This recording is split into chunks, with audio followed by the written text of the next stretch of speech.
Then answered Bildad the Shuhite and said, Dominion and fear are with him. He makes peace in his high places. Is there any number of his armies? And upon whom does not his light arise? How then can man be justified with God? Or how can he be clean that is born of a woman? Behold, even to the moon, and it shines not. Yes, the stars are not pure in his sight. How much less man that is a worm, and the Son of Man, which is a worm? But Job answered and said, How have you helped him that is without power?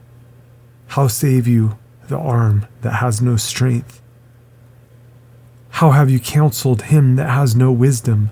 And how have you plentifully declared the thing as it is? To whom have you uttered words, and whose spirit came from you?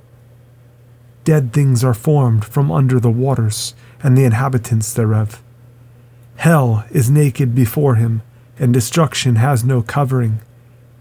He stretches out the north over the empty place, and hangs the earth upon nothing. He binds up the waters in his thick clouds, and the cloud is not rent under them. He holds back the face of his throne, and spreads his cloud upon it. He has compassed the waters with bounds, until the day and night come to an end. The pillars of heaven tremble and are astonished at his reproof. He divides the sea with his power, and by his understanding he smites through the proud. By his spirit he has garnished the heavens. His hand has formed the crooked serpent. Lo, these are parts of his ways, but how little a portion is heard of him. But the thunder of his power, who can understand? Moreover, Job continued his parable and said, As God lives, who has taken away my judgment, and the Almighty, who has vexed my soul, all the while my breath is in me, and the Spirit of God is in my nostrils. My lips shall not speak wickedness, nor my tongue utter deceit. God forbid that I should justify you.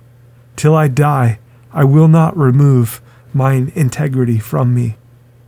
My righteousness I hold fast, and will not let it go. My heart shall not reproach me so long as I live. Let mine enemy be as the wicked, and he that rises up against me as the unrighteous. For what is the hope of the hypocrite, though he has gained, when God takes away his soul? Will God hear his cry when trouble comes upon him? Will he delight himself in the Almighty? Will he always call upon God? I will teach you by the hand of God. That which is with the Almighty will I not conceal. Behold, all you yourselves have seen it. Why then are you thus altogether vain? This is the portion of a wicked man with God, and the heritage of oppressors, which they shall receive of the Almighty.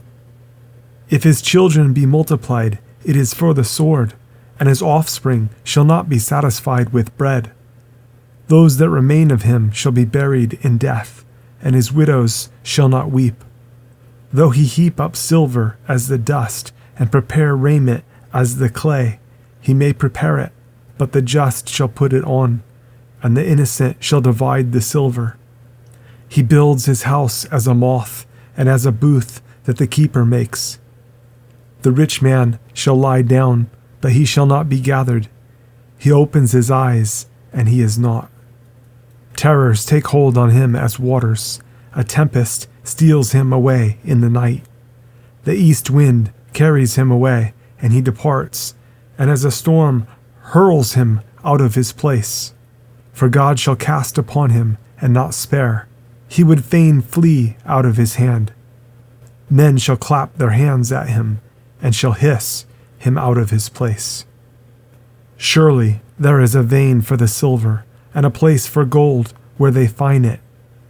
Iron is taken out of the earth, and brass is molten out of the stone.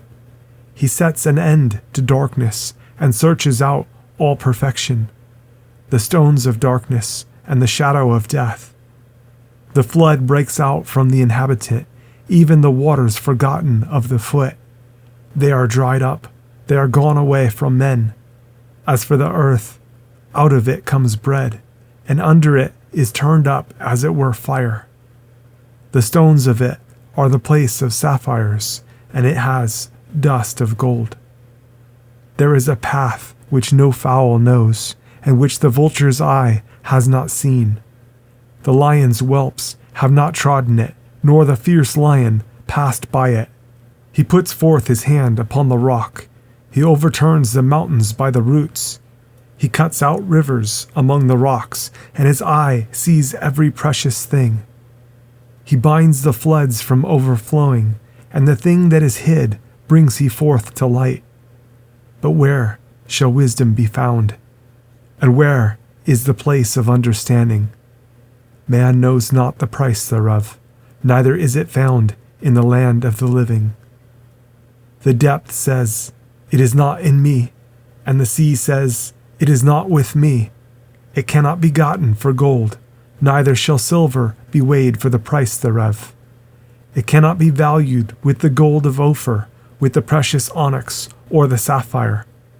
The gold and the crystal cannot equal it, and the exchange of it shall not be for jewels of fine gold. No mention shall be made of coral or of pearls, for the price of wisdom is above rubies.